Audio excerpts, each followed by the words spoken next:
By the dawn. All right, now if you're whipping out the camera, we're cooked. I just can't face the camera straight on doing that. When you guys click on this video, as you're watching me say this to you, we are going to be balls deep our idiot league mates fantasy football draft.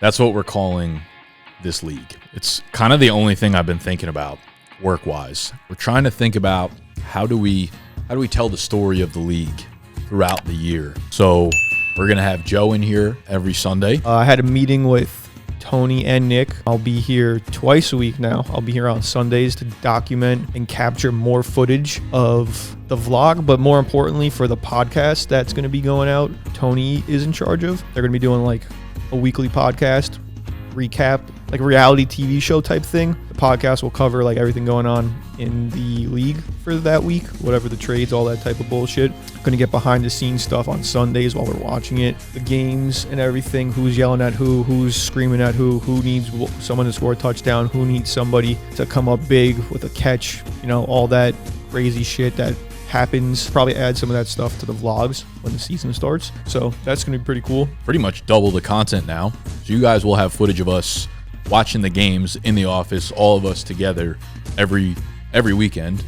Parts of those will go into the vlog, and then we'll be putting out a weekly, probably hour-long or so podcast covering the league itself, which will be on the couch, kind of just like yapping with each other. And we'll have a lot of B-roll from the footage that we take inside the office. I've been cooking up a ton of graphics for it that we'll be posting on all social media, Twitter, Instagram, whatever, that I'm really excited about. I think they look real good. Throw them up on the screen.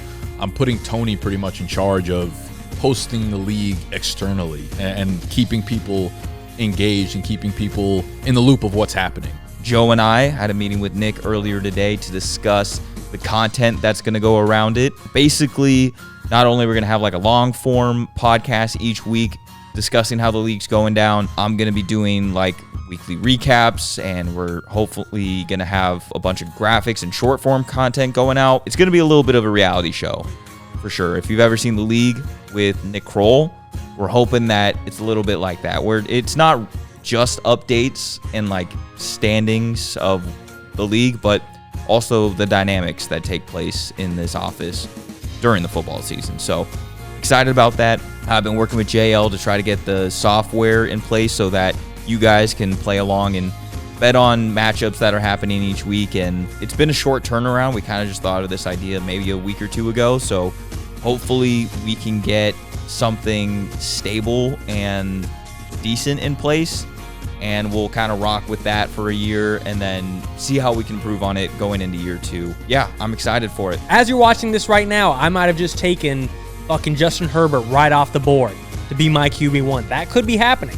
I'm hoping I'm not down to that, but that's in the brinks of possibility. So who knows? This will probably drop around noon. I think we're drafting around noon. It's going to be pretty intense. That'll be a gas video and vlog for you guys to watch the following Thursday. I'm pretty excited for the draft. I don't know if we have a confirmed punishment. Sorry. Confirmed punishment? I think it's the eating challenge. I believe the first place winner will win 5 bands, and the last place winner be stuck live streaming, probably either in this chair or on the couch for 24 hours, or until they can finish the eating challenge, which is every other person in the league brings them a full meal in which they have to eat if they want to leave this building. Might sound a little weak, but I think people in the league are going to be assholes about it, right? Like, I think someone will probably come with like a large plate of Pandan's orange chicken. Someone might come with like a Chipotle burrito. And while one or two of those things sounds nice and sounds like a gift and something that you would actually want as like a reward, I think in this case, having to eat all of it while live is gonna fucking suck. That is like the loose punishment right now. I don't think we're against like making a pivot if something better comes along. So I guess keep commenting things, but like that's kind of what we're leaning towards. Obviously, winner gets 5K. Last place is going to fucking suffer. It's gonna be a great time in here. It's gonna be a shit show for sure. I'm excited about it. It's gonna be kind of like the main focus of my job going forward is running this fantasy football league and then creating content about it. Yeah, saying that out loud just sounded fucking ridiculous. I realize that. I'm excited for it. I'm ready. I'm ready for the football season. I'm ready for the Niners to get their season rolling. Brandon Ayuk, I'm gonna show up to practice. We're running out of days, man, before our first game. It's time to show up to practice. He's gonna be out of shape. He's gonna be gassed halfway through the first quarter. Sauce Gardner gonna gas on him. I'm super excited to draft and have this team, and I think the day overall is just gonna be really fun because we're able to bring everyone within the brand together, like from the dynasty side of things to regular fantasy to trivia to Joe behind the scenes doing the camera stuff and JL doing the product stuff, and then we have the guys that we share the office with in Snapback. So it's like the whole family's coming together for the day. We got fucking barbecue food on the way from Virgil's. Shout out Steve. Shout out all the gluten-free people out there. It's gonna be a great day. Like all Thursday, we'll probably start filming from noon down to like 3, 4, 5 p.m. Again, by the time you're watching this, we might be halfway done with the draft. We might be full way done with the draft. But if you want to see draft results, we'll be documenting it probably through our Twitter. I would say is probably where most of the pictures will be going up. So at BDGE _. What else is going on in the biz? Yeah, that's what's got me excited right now. The rest of it, his business as usual, making content, getting ready for the beginning of the season. Yeah, I have like no pregame speech for that. Just gonna go in there, do my thing, trust my research instincts. I feel like this year is like honestly low-key the most prepared I've ever been for a redraft. Just because of all the stupid ass write-ups on betting season-long props I've done. Oh my God. I know they're not the same like of like props, like obviously fantasy stuff, but I feel like it's close enough to where I learn about the offense, know who the fucking OC, know who the fuck doing this, know where he's going to be with that, how many snaps are you going to see, how many snaps you saw last year, what was he doing last year, what the fuck was going on. So yeah, whether I'm fading, taking, you already know what deal. So I feel like I've done a lot of stupid research on that, which is going to just translate to who I pick. I'm just going to take whoever JMO wants and like be like right before him. I don't even know what player I'm bringing to the thingamabob yet. I'm just going to I'm going to like pick a random dude the day before and be like, yup, that's my guy. I'm not talking shit. I don't really care. Like, I care about the draft, obviously, but I just don't care to really be yabba about it. I'm gonna come in that day, just laser fucking focused, dialed the fuck in. I've left my suit at home because I went home for a funeral and everything, so I had to wear it. And then I was like, oh, Mom, you can just like wash it, whatever, and I'll just come whenever I come back. And now I'm like, damn, I really wish I had a suit. So I can't pull up in a suit. So I'll just be able to pull up in. Maybe I'll just pull up in a uniform. I'll just like be like, Ma, let's just, because I have shoulder pads and a helmet. Like I'll just be like, yo, send me my old jerseys. Like imagine I pulled up, just full fitted the fuck out. Like who wants Oklahoma drills right now? Oklahoma drill for first pick right now. That'd be elite. Yo, in the comments, take a poll on who do you think would win in Oklahoma drills in the office. CTE. Built in. I remember running those all the time back in the day. All right, yeah, that's pretty much about it. Other shit to yap about? August 24th, where BDGE will be going to a Yankees versus Rockies game. And I'm pretty excited. We were supposed to go to the Yankees-Rays game when we had the Rays players on and shit fell through. This time, I don't think there's any getting out of it. Not that I want to get out of it, because this is my first time ever even going to an MLB game, so pretty lit. Be meeting some cool people there, some other creators, some other brands like John Boy Media, Book It with Trent. There's a lot of like betting girls in this.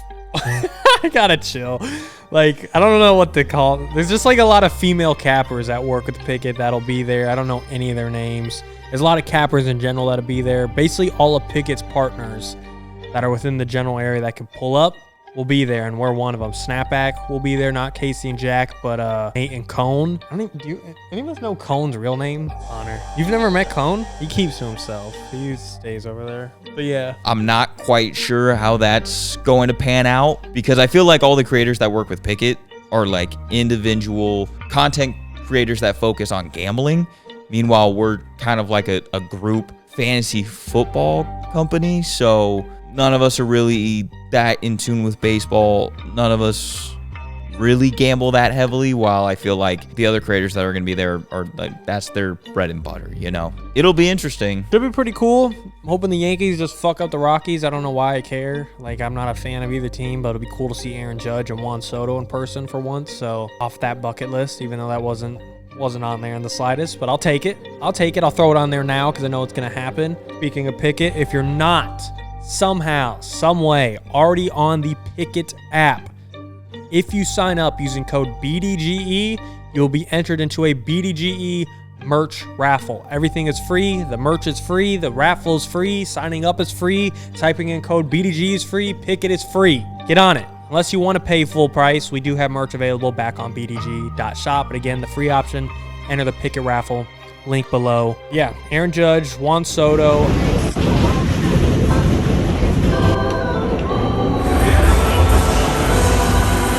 At the Yankees game, this is what we're doing.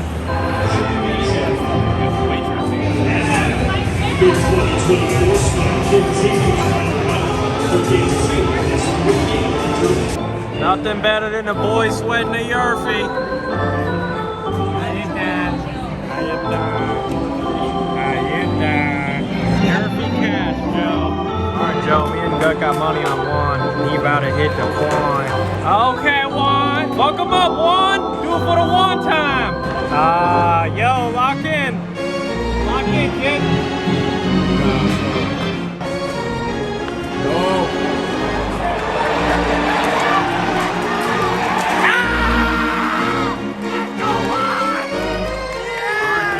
Monty Guts parlay in the Brinks right now. We need a Juan Soto double or better. Alright, we're fucked. Alright, Joe, we're going home. Everyone lost their fucking money. Rent's due. Other things going on in the office. Putting JMO in charge of getting the winter merch line in order. Should we do the sweatshirt that I made?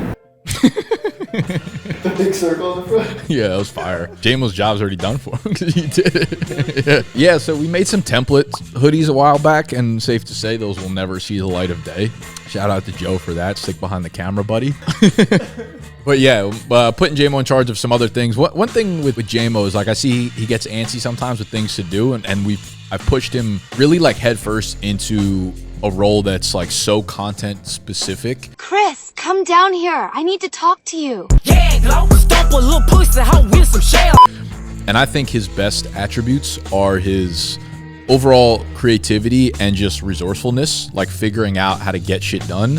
And those two things together, in my opinion, in my experience, make for really good product people. And obviously there's like a tech component to product, which is not something he knows about or not something that he is experienced in. But the other side of it is, I think, just as important to have vision.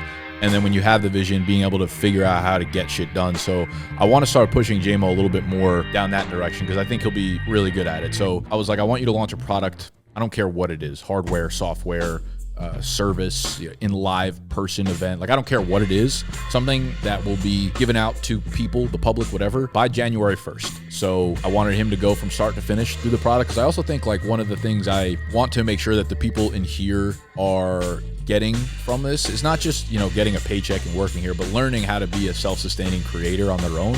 And that's something that when these guys eventually, if they ever leave BDGE, will need to understand the product side of things. And that's how the creator economy works nowadays. So going through that and kind of, I imagine BDGE as like this umbrella, an umbrella of safety where you get to like experiment and try things as a younger creator while getting, paid for it. Obviously, they're all full-time people here. So you get to like have those learning mistakes without it being very high risk, and hopefully just like putting bumpers in the way and teaching them along the way, like small things to do, small things not to do. Obviously, the only way you really learn in life is by making these bigger mistakes that actually impact you and affect you. So I try not to like push too hard and try to give them a lot of autonomy and let them do their thing. But I think that's something else that I'm like I try to be very conscious of with these younger guys. So I'm excited to see what JMO cooks up. I know there's been a few different ideas floated around that I'm not really hands-on for it. So we'll see where that lands. January 1st, JMO's got his first something dropping to you guys. I'm trying to work on winter merch, but I'm waiting till that actually comes in to like bring it up. Also, I don't want to bring it up when I have literally nothing cooking at the moment. Besides, we're just waiting on seeing if we like this brand of hoodies to see if they're high quality. But yeah, I guess that is in the early stages of being built out. Yeah, winter merch is in the work, but spring and summer merch is still currently out. Right now, I'm just looking at hoodies, crew necks. That's it for now. Hit 3K subs on Bet's channel. That was pretty cool. Thank you guys. Hit 3K subs on Bet's Twitter. That's also pretty cool. Thank you guys. About to hit 2K on Bet's TikTok. That's also pretty cool. Thank you guys. So hit some milestones this week, which is pretty fucking sick. Pretty hype about it. It's just a steady climb right now. Throughout the offseason, I knew we were going to have like ups and downs because like unless you're betting on the MLB, not much to really bet on. So we're just doing a bunch of season-long previews and divisional stuff. So now we're right around the corner of week 1. We're up in the live streams doing preseason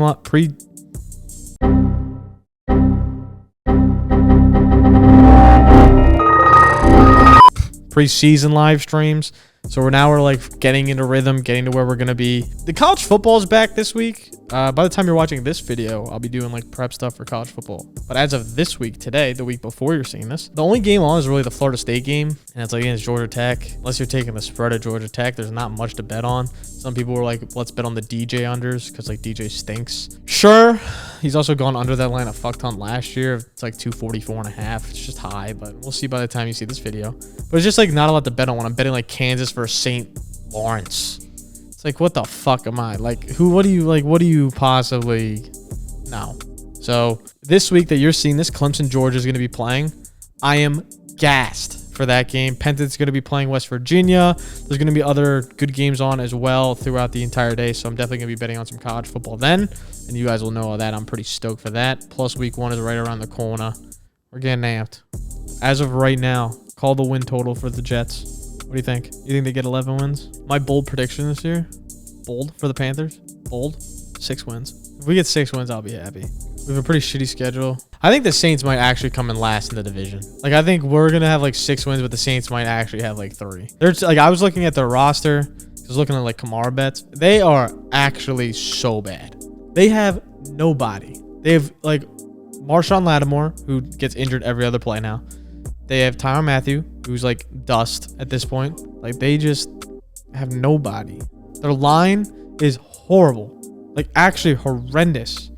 Their O-line is god-awful. Like, Derek Carr is cooked. Chris Olave is like, either he's going to get peppered with targets or he's going to get none. And I'm so sorry to see it. Maybe they prove me wrong. Saints fans are going to be mad. Yeah, I feel like there's not a lot of looking up there right now. Oh, I need you to get this Super Bowl prediction. Green Bay Packers. I'll do it again. I'll probably do it several times just in case you cut this one out. I know it's... No, that's fine. That's my pick. That needs to be... Jameson predicted the Packers. Now. Sunday, August 25th. Amazing, baby. You're talking about Nick's birthday? Yeah. You don't think I know when it is? When is it? The 25th. Like, no one even brought it. No one said you don't know when it is. Yeah, nobody was saying that you don't know. Yeah, that's what you were saying. You don't think I know what it is? So you were all like, he doesn't know. Yeah, so the reason I'm bringing that up is because Tony doesn't know. He'll find out through this when it's 4 days late and you guys are watching this in fucking late August, whatever the fuck that date is. August 30th. Like, go have a kid. Like, what are you doing here with us? What are you doing with us? Nick's birthday is Sunday, right? Yeah, it's Sunday. None of us are going to be here. Maybe I'll show up to his apartment and surprise him with something. Appreciate like a bacon, egg, and cheese more, you know?